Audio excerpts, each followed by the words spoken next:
நடத்தக்கூடிய இந்த காத்திருப்பு போராட்டத்தில் தலைமையின் அறிவுறுத்தலை ஏற்று என்னை இங்கே உங்கள் முற்றத்திலே நிறுத்தியிருக்கக்கூடிய எங்கள் மாவட்ட கழகத்தினுடைய செயலாளர் ஆருயிர் அண்ணன் ஸ்ரீதரன் உள்ளிட்ட கழக நிர்வாகிகளுக்கும் இந்த காத்திருப்பு போராட்டத்திலே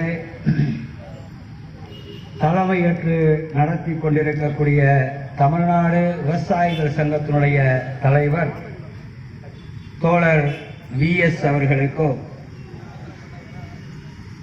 முன்னிலை பொறுப்பை ஏற்று இவ்வளவு பெரிய அமைதியான போராட்டத்தினை முன்னெடுத்திருக்கக்கூடிய விவசாய சங்கத்தினுடைய மாவட்ட செயலாளர் ஆருயிர் தோழர் சம்பந்தம் அவர்களுக்கும் தமிழ்நாடு விவசாயிகள் சங்கத்தினுடைய மாவட்ட தலைவர் தோழர் MN அம்பிகாபதி அவர்களுக்கும் காவிரி பாசன விவசாயிகள் பாதுகாப்பு சங்கத்தினுடைய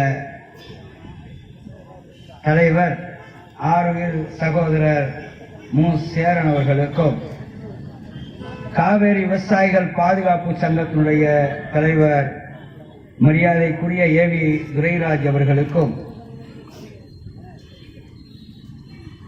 என்றைக்குமே ஆறுபடைத்து நிற்கின்ற கூட்டத்திற்கு சொந்தக்காரர்களாக இருக்கக்கூடிய விடுதலை சிறுத்தைகள் கட்சியினுடைய விவசாயிகள் பாதுகாப்பு சங்கத்தினுடைய பொறுப்பாளர் மரியாதைக்குரிய தலித் ராமையன் அவர்களுக்கும்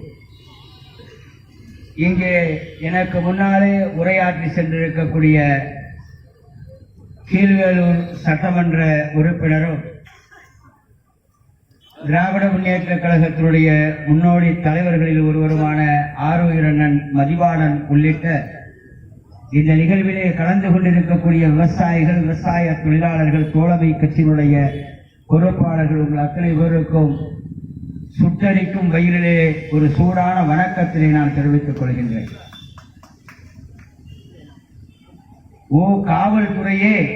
காவல்துறையே கொஞ்சம் பகத்சிங்கனுடைய வரலாறை நீ கேட்டு செல். இன்றைக்கு இருக்கக்கூடிய காவல்துறை ஒரு 20-30 வயசுதான் இருக்கும். பாராளுமன்றத்திலே ஒரு சட்டம் இயற்றப்படுகின்றது. அது இந்த தேசத்திற்கு எதிரான சட்டம் என்று தெரிந்தவுடன் 23 வயது இளைஞர் ஒருவன் உள்ளே சென்று கையெறி குண்டுகளை வீசி வெள்ளை ஏகாதிபத்தியத்தை குலைநடுங்க செய்த அதே பாராளுமன்றத்தில் இன்றைக்கு ஆர்ப்பரிப்பு இருக்கின்றது, ஆதரவு இருக்கின்றது என்பதற்காக இந்த தேசத்தினுடைய முதுகெலும்பாக இருக்கக்கூடிய விவசாயிகளை கொன்றுவிடலாம், அதானிக்கும் அம்பானிக்கும் இன்றைக்கு கூறு போட்டு விட்டுவிடலாம் என்று இந்த தேசத்தை ஆளக்கூடிய 56 இன்ச்சு கணக்கு போடும் என்று சொன்னால் இந்த திடலின் பெயர் அவரி திடல். இந்த திடல் இனிமேல் தாங்காது. இன்னும் அதிகப்படியான மக்கள் திரளுவார்கள் மோடியினுடைய ஆட்சியை எதிர்த்து. அந்த கையெறி குண்டுகளை வீசிய பகத்சிங் தூக்கு மேடைக்கு செல்லக்கூடிய நாள் வருகின்றது.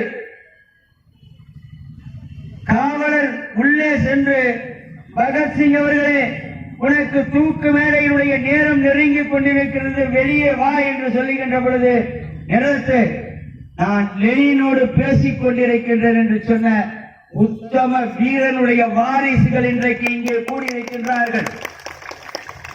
தன் எண்ணத்திலே, தன் கண்ணிலே, தன் மனதிலே ஓரளவும் கலக்கவில்லை. அவளுக்கு கொஞ்சம் கூட பதட்டமில்லாமல் அந்த காவல் அதிகாரியிடம் அவன் பேசுகிறான்.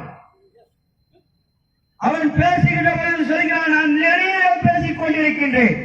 பொது உடைமை சித்தாந்தத்தை தந்த லெனினிடம் ஒரு போராளி பேசிக் கொண்டிருக்கின்றேன், சற்று பொறு, நான் தூக்கு மேடைக்கு வருகின்றேன் என்று சொன்னார். உலகத்திலேயே எனக்கு தெரிந்து நான் படித்த வரலாறில் 2 பேர் மட்டும்தான் தங்களுடைய கண்ணை அவிழ்த்து விடுகிறதா நான் தூக்கு மேடைக்கு ஏறுவதற்கு தயார் என்று சொன்னார்கள். ஒருவன் அதிலே பகத்சிங் தூக்கு மேடைக்கு செல்லுகின்ற பொழுது கண்ணை கட்டியிருந்த கருப்பு கொடியை தூக்கி அகற்றினார். நான் இந்த பூமியை பார்த்துக் கொண்டு சாக வேண்டும் என்று அந்த பூமியை பாதுகாத்த கூட்டத்தை வந்து இன்றைக்கு காவல்துறை ஒரு நெருக்கடியை கொடுத்து நான் இங்கிருந்து வந்து உட்கார்ந்து பார்த்துக் கொண்டிருக்கின்றேன். சேறு இடத்துல இடத்துலாம் போய் 20 போலீஸ்காரங்க நிக்கிறாங்க. உங்களுக்கு வேற வேலை இல்லையா? 103 பவுன் நகைய காணுங்கிறான். சிபிஐ கொண்டு போனாங்க. அதை போய் கண்டுபிடிக்கிறதுக்கு சிபிசிஐடி போகுது. தமிழ்நாடு காவல்துறையை சேர்த்து அனுப்புனா முதல்லயே சேருக்கு பக்கத்துல நின்ற மாதிரி அந்த நகைக்கும் பக்கத்துல நின்று அந்த 103 பவுனையாவது காவல் பண்ணிருப்பாங்க. இந்த எடப்பாடி எடுபடிக்கு ஒரு இலவம் தெரியல. நான் ஒரு விவசாயி. இந்த சட்டத்தில் என்ன பாகுபாடு இருக்கின்றது? உங்களுக்கு என்ன கோளாறு வந்து விட்டதா என்று ஒரு முதலமைச்சர், அவர் முதல்ல அமைச்சர், இப்ப எடுபடி தவழ்ந்து சென்று சசிகலாவிடம் நின்று முதலமைச்சர் பதவியை வாங்குகின்ற பொழுது நீ இப்படி நிமிர்ந்து பேசியிருப்பாயா? சொல்லு பார்க்கலாம். நாங்கள் மறுமலர்ச்சி திராவிட முன்னேற்ற கழகத்திலிருந்து பேசுகின்றோம் என்று சொன்னால் ராணுவ வண்டியை நாங்கள் எங்களுடைய துணை பொதுச் செயலாளர் மல்லை சத்யா அவர்களுடைய தலைமையிலே நாங்கள் மறிக்கின்ற பொழுது எங்களுடைய துணை பொதுச் செயலாளர் பக்கத்தில் நான் நின்று கொண்டிருந்தேன். எங்கள் துணை பொதுச் செயலாளர் சொன்னார், ராணுவ வீரர்களே, நீங்கள் இந்த பக்கம் துப்பாக்கியை காட்டி நிற்பதை விட அந்த பக்கம் காட்டி நிறுத்துங்கள். துப்பாக்கியை இந்த பக்கம் காட்டினார்கள். ஒன்னு நீ சுடு, இல்ல என் பின்னாடி நிற்கிற பொம்பளைங்களுடைய பறவையை நான் தரேன் துப்பாக்கி என்ற கூட நான் ராணுவ வீரர்களை சுடுகின்றேன் என்று சொன்ன வீர பரம்பரை தமிழனுடைய பரம்பரை. இந்த பரம்பரையை பார்த்து நீ சொல்கின்றான் போராட்டத்தை இன்று மாலையோடு நிறுத்திக் கொள்ளுங்கள் என்று சொல்வதற்கு நீ யார்? சட்டம் ஒழுங்கு பிரச்சனை வந்தால் நீ சொல்லுவது நியாயம். 20 நாட்களை நெருங்க போகின்றது. டெல்லியிலே விவசாயிகள் போராடி கொண்டிருக்கின்றார்கள். இங்க ஒரு கட்சி ஒண்ணு இருக்குங்க, சின்ன போன ஆட்பட்டா 60 பேர் தான் போடுவான். சோத்து அண்டாவை தூக்கிட்டு போடுவான். பிரியாணி அண்டா காணப்படும்.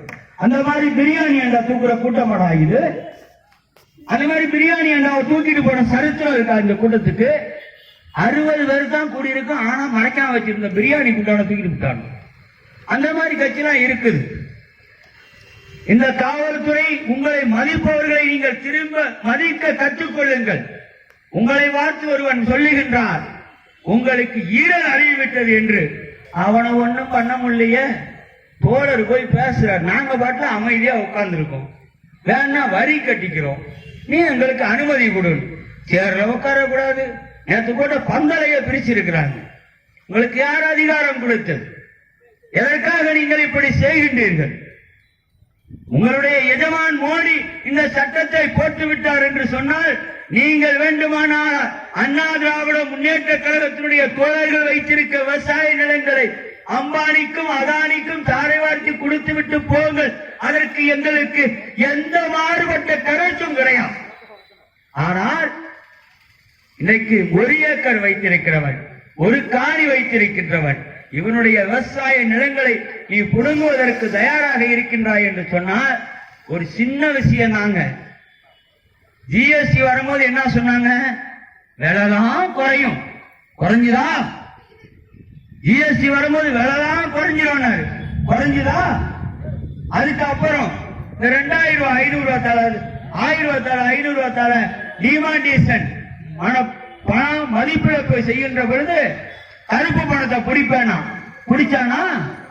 இன்னைக்கு அதே கதைத்தான்.